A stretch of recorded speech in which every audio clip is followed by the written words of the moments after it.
നമസ്കാരം. ഞാൻ professor doctor KB Pillai, director Kesava holistic medical centre, Chinmaya lane, Thiruvananthapuram, Ayurveda കോളേജിന് പുറകുവശം. ഇത് ഞാൻ പ്രധാനമായിട്ട് പറയാൻ പോകുന്നത് ഫാറ്റി ലിവറിനെ പറ്റിയാണ്. നമ്മൾ പല എപ്പിസോഡിലും ഫാറ്റി ലിവറിനെ പറ്റി പറഞ്ഞിട്ടുണ്ട്. എന്നിരുന്നാൽ തന്നെയും ഈ ആളുകൾ കൂടുതൽ ചോദിക്കുന്നത് കൊണ്ട് ഒന്നുകൂടെ പറയാം. ഈ ഫാറ്റി ലിവർ ഉണ്ടാകുന്നതിൻ്റെ കാരണം നമ്മൾ ഫാറ്റ് കഴിക്കുന്നത് കൊണ്ടല്ല. ആളുകൾ വിചാരിക്കും ഈ ഫാറ്റ് കഴിക്കുന്നത് കൊണ്ടായിരിക്കും ഫാറ്റി ലിവർ ഉണ്ടാകുന്നത്. അല്ല. പിന്നെ ചില ആളുകൾ വിചാരിക്കും ഈ അമിതമായിട്ട് ഉള്ള പുകവലി, അതല്ലെങ്കിൽ ആൽക്കഹോൾ അബ്യൂസ്, ഇതൊക്കെ കൊണ്ടായിരിക്കും.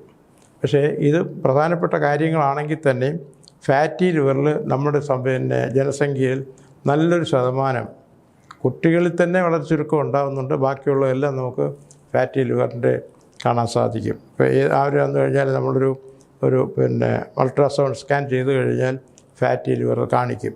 അത് ഗ്രേഡ് 1 ഗ്രേഡ് 2 എന്ന് പറഞ്ഞിട്ടുണ്ടെങ്കിൽ പല ഗ്രേഡിൽ കാണിക്കും. അപ്പം നമ്മൾ ആദ്യം ഇതുകൊണ്ട് ചില ഡോക്ടേഴ്സ് തന്നെ പറയും ഫാറ്റി ലിവർ എല്ലാവർക്കും ഉള്ളതാണ്, അതിന് പ്രോപ്പർ ട്രീറ്റ്മെൻറ്റ് ആവശ്യമൊന്നും ഇല്ലെന്ന് പറയും. എന്നിരുന്നാൽ തന്നെയും നമുക്ക് ട്രീറ്റ്മെൻറ്റ് ആവശ്യമുണ്ട്. ഇപ്പോൾ ഫാറ്റി ലിവർ എന്ന് പറഞ്ഞു കഴിഞ്ഞാൽ ലിവർ എന്ന് പറഞ്ഞു കഴിഞ്ഞാൽ effect of the human body എന്നാണ്. നമ്മുടെ ശരീരത്തിലുണ്ടാകുന്ന എല്ലാ കെമിക്കലിനെയും ഇത് സിന്തസൈസ് ചെയ്യുന്നത് കംപ്ലീറ്റ് നമ്മുടെ ലിവറിൻ്റെ ജോലിയാണ്.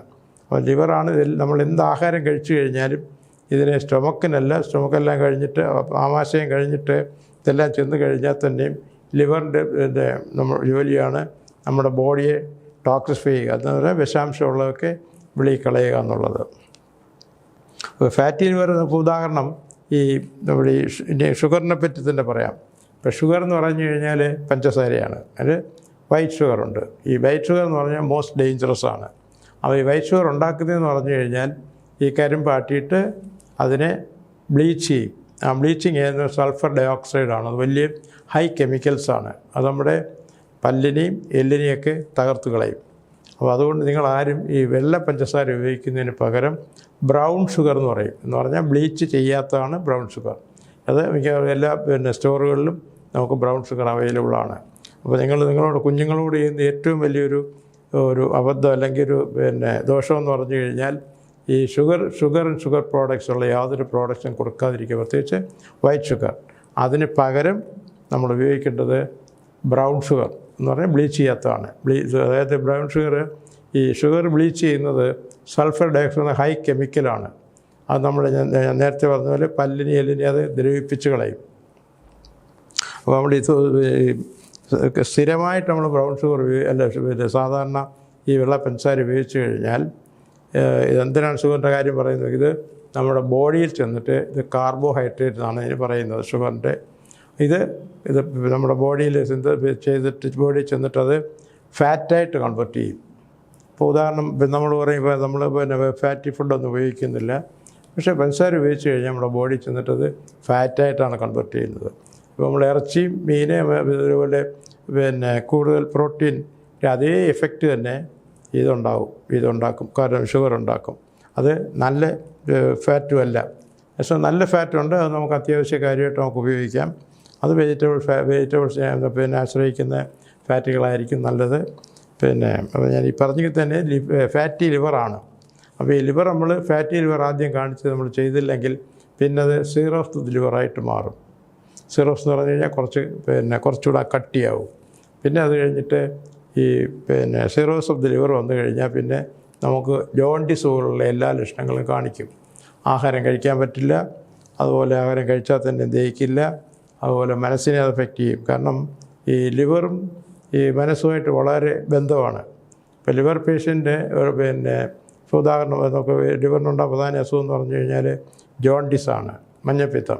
ഈ മഞ്ഞപ്പിത്തത്തിൻ്റെ ഒരു അവസാന സ്റ്റേജ് വരുമ്പോഴത്തേക്ക് മാനസിക രോഗിയെ പോലെ തന്നെ പെരുമാറും.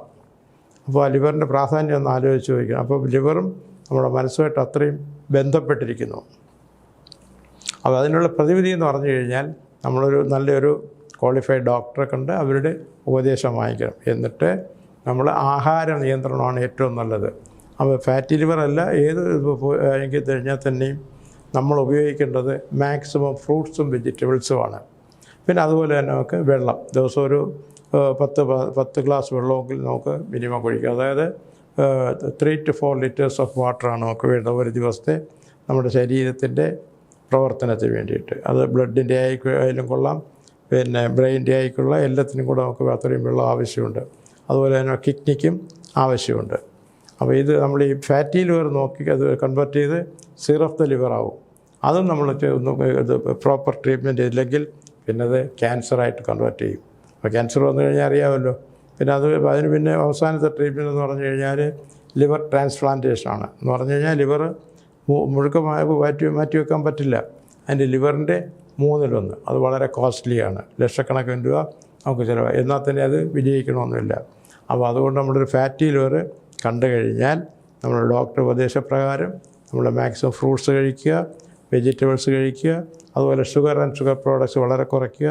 ഷുഗറിന് പകരം വൈറ്റ് ഷുഗറിന് പകരം നമ്മൾ ബ്രൗൺ ഷുഗർ ഉപയോഗിക്കുക. ബ്രൗൺ ഷുഗറിൻ്റെ മറ്റൊരു ഇതുണ്ട്, മറ്റേ ഈ ലഹരിയായിട്ട് ഉപയോഗിക്കുന്ന ആ ബ്രൗൺ ഷുഗറല്ല. നമുക്ക് പിന്നെ എല്ലാ സ്റ്റോറുകളിലും നമുക്ക് ബ്രൗൺ ഷുഗർ അവൈലബിളാണ്. ഇത്രയൊക്കെ ഞാൻ പറഞ്ഞെങ്കിൽ തന്നെയും ഞാൻ മെയിനായിട്ട് ചെയ്യുന്നത് ബൈപ്പാസ് സർജറി ഒഴിവാക്കുക, ആൻജിയോഗ്രാം ഒഴിവാക്കുക, ആൻജിയോപ്ലാസ്റ്റി ഒഴിവാക്കുക. നമുക്ക് ആദ്യം ഈ ഹാർട്ടിൻ്റെ ഡയഗ്നോസിൻ്റെ ഫസ്റ്റ് സ്റ്റെപ്പ് എന്ന് പറഞ്ഞു കഴിഞ്ഞാൽ ബ്ലോക്ക് ഉണ്ടോ ഇല്ലയോ എന്നുള്ളതാണ്. അത് നമ്മൾ ചെയ്യുന്നത് ആൻജിയോഗ്രാമാണ്. Angiogram is very dangerous. Angiogram എടുക്കുന്ന പേഷ്യൻ്റ് തന്നെ അവർ സമ്മതപത്രം എല്ലാം വാങ്ങിക്കും. അതിൻ്റെ നമുക്ക് പിന്നെ ഓക്സിജൻ കൊടുക്കുന്നതിന് കുഴപ്പമില്ല, സർജറി ചെയ്യുന്നതിന് കുഴപ്പമില്ല, എല്ലാം ഒരു വലിയ പിന്നെ സമ്മതപത്രം വാങ്ങിച്ചിട്ടേ ചെയ്യും. അപ്പോൾ അത്രയ്ക്ക് ഡേഞ്ചറസാണ് ആൻജിയോഗ്രാം. ആൻജിയോഗ്രാമിന് പകരം നമുക്ക് ചെയ്യാവുന്നതെന്ന് പറയാം ഹാർട്ട് സ്കാൻ എന്ന് പറഞ്ഞൊരു മെത്തേഡുണ്ട്.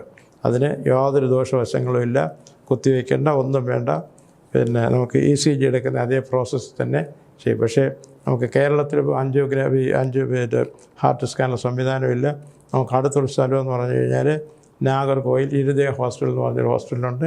അവിടെയാണ് നമുക്ക് അടുത്ത് കിട്ടുന്നത്. എന്നാൽ ഈ ഹാർട്ട് സ്കാൻ തമിഴ്നാട് പിന്നെ ഗവൺമെൻറ് എല്ലാ ഹോസ്പിറ്റലും അവൈലബിളോട്ട്. അടുത്ത് കഴിഞ്ഞാൽ പിന്നെ ബ്ലോക്ക് കണ്ടു കഴിഞ്ഞാൽ ആൻജിയോപ്ലാസ്റ്റിയാണ്. ആൻജിയോപ്ലാസ്റ്റി കൊണ്ടൊരു പ്രയോജനം ഉണ്ടാകുന്നില്ല. അതായത് WHO തന്നെ പറഞ്ഞിരിക്കുന്നത് ആൻജിയോപ്ലാസ്റ്റി കൊണ്ട് ഒരു പ്രയോജനവും ഇല്ല. അതുപോലെ തന്നെ മോർ ദാൻ